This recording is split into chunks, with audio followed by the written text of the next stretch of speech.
At night, the stones of Avebury seemed to lean closer, as if listening back. But what if they do more than listen? What if they whisper? In the heart of the English countryside lies Avebury, older, wider, stranger than Stonehenge. By day its stones stand silent, their weathered faces watching the slow turn of clouds. But by night, they say, the silence has a voice. His name was Thomas, a young shepherd with more curiosity than caution. He spent his long days guiding his flock across the rolling downs, his shadow stretching between the monoliths. The stones had always been there, part of the landscape, as permanent as the wind. Yet some part of him felt they were not merely watching. They were waiting. The elders warned him never to linger past sundown. They told tales by the tavern fire of travelers who vanished in the fog, of voices that offered bargains, and of those who listened too long. Most laughed, dismissing them as stories to keep children close to hearthlight. But Thomas listened and wondered. One dusk, as mist crept low and silver, Thomas led his sheep home late. The air felt different, thicker, humming with a quiet tension.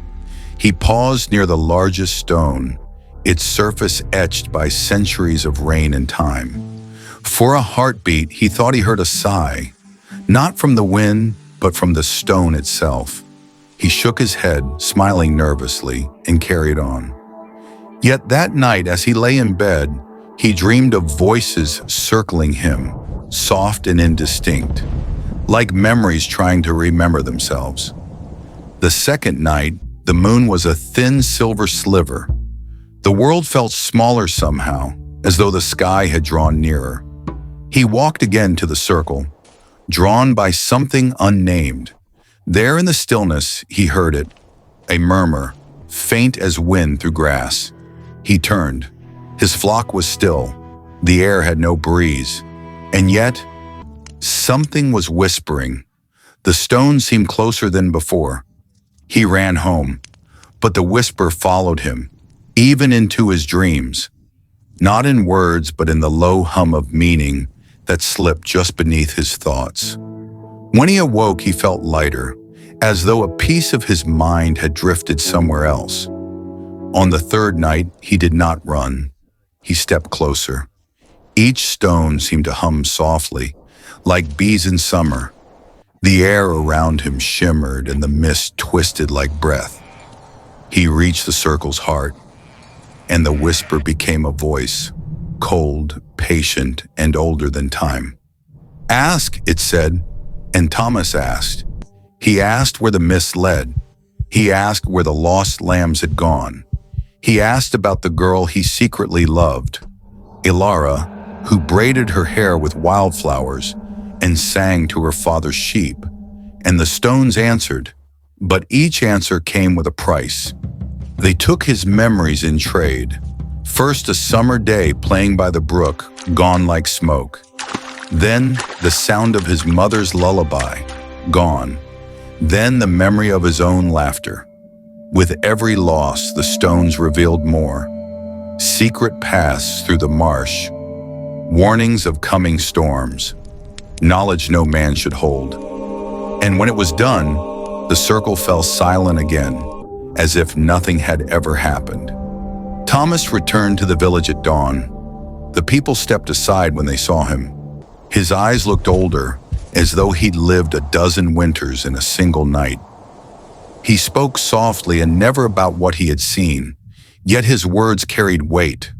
When he warned of a coming storm, it came. When he told travelers which path would stay dry, it did. And when he told the baker to bring his son in from the fields before sunset, the boy was spared from the lightning that struck moments later. The villagers began to whisper too. They called him the man who always knew. But when children laughed, he did not join them. When mothers sang, he could not hum the tune. He had traded too much for wisdom. Years passed. The world moved, but Thomas remained. Ilara married another man, a kind one, with hands rough from the plow. Thomas watched her from afar, smiling faintly as she waved to him, though he no longer remembered why her voice ached in his chest. One night, when the harvest moon hung low in gold, she came to him. Her little daughter had fallen ill. The healer had no cure. Elara wept, begging him to ask the stones again. Thomas hesitated. He knew what the price would be. But when she placed her trembling hand in his, he nodded. He walked to the circle once more. The mist thickened. The stones shimmered. "Ask," the voice breathed again. He did, and in return he gave them his last true memory, the image of Elara's smile, the warmth that had tethered him to the world. At dawn the girl awoke, laughing, whole. But when Elara found Thomas standing by the stones, he did not know her name. He smiled politely and asked if she was lost. As years turned to decades, Thomas grew bent and white-haired, his mind half-rooted in silence. Yet the people still came. They asked about the weather, the crops, the road, and he answered, though his eyes wandered, always toward the stones. Sometimes on clear nights, travelers saw him standing there long after midnight, murmuring as though to old friends. And sometimes when fog crept over the downs, they swore they heard two voices, not one. When the final winter came, the snows were late and the earth restless.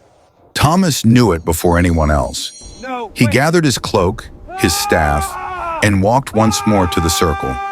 He stood at its heart and waited. No whisper came, only the hush of wind. Perhaps the stones had taken all they could. Or perhaps they were waiting for him to step closer, to join them. When the villagers came the next morning, Thomas was gone. Only his shepherd's staff remained, leaning against a stone, as if listening. They buried no body, for there was none to bury.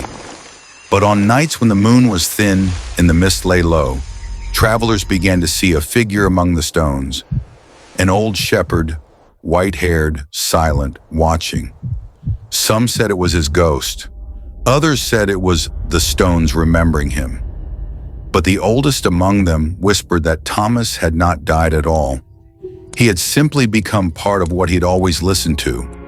And now, when the wind passes through Avebury, it carries not one whisper, but two, the stones and the man who answered. Some roads are paved not with stone, but with the things we can never get back. The stones of Avebury still stand, silent by day, waiting by night. And if you ever walk there when the mist is low, you may hear your name carried on the wind. The question is, will you answer? If you heard the whispers tonight, you belong here. Subscribe to Midaakin's Echoes of Europe and ring the bell so the stones can call you back when Part 2 awakens. Whispers fade, but stories remain.